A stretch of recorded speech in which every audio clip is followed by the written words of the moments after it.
بخاری شریف میں ہے کہ حضرت عثمان رضی اللہ تعالیٰ عنہ نے ایک شخص پر ناراضگی ظاہر فرمائی اور اس سے پوچھا کہ کیا تم پیغمبر کے صحابی ہو؟ تو انہوں نے کہا میں نے پیغمبر کی صحبت نہیں پائی،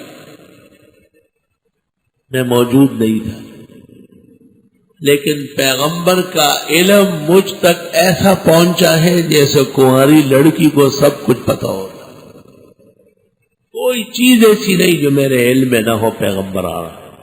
علماء نے عجیب بات لکھی ہے کہ حضرت عثمان جیسے جلیل القدر صحابی، عشرہ مبشرہ اور ذوالنورین کو ایک شخص کہتا ہے کہ مجھے نبی کی زندگی مکمل پہنچی، یہ اعجاز ہے جناب رسول اللہ صلی اللہ علیہ وسلم کا کہ بعد میں آنے والوں کے لیے بھی اللہ تعالیٰ نے وہ آسان فرمائی ہے۔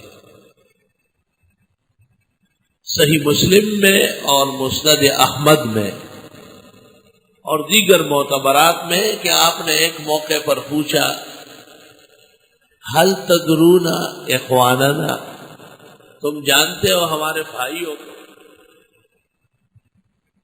انہوں نے کہا کہ آپ کے بھائی فرشتے ہوں گے؟ فرمایا نہیں، وہ تو ملائکے کا ہم ہوں گے۔ کہا انتم اصحابی، تم تو میرے صحابہ ہو۔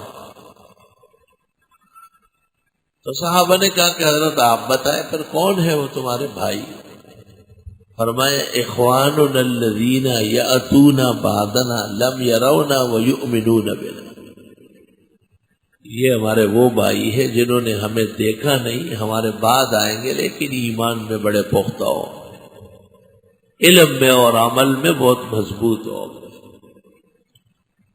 کچھ لوگ ایسے بھی ہیں جو اس بیماری میں مبتلا ہے کہ جی نبی کو بھائی نہ کہا جائے، جی بڑا بھائی کہہ دیا۔ بڑا بھائی تو باپ کے برابر ہوتا ہے، قرآن کریم سے ثابت ہے وَإِلَىٰ ثَمُودَ أَخَاهُمْ صَالِحًا وَإِلَىٰ عَادٍ أَخَاهُمْ هُودًا۔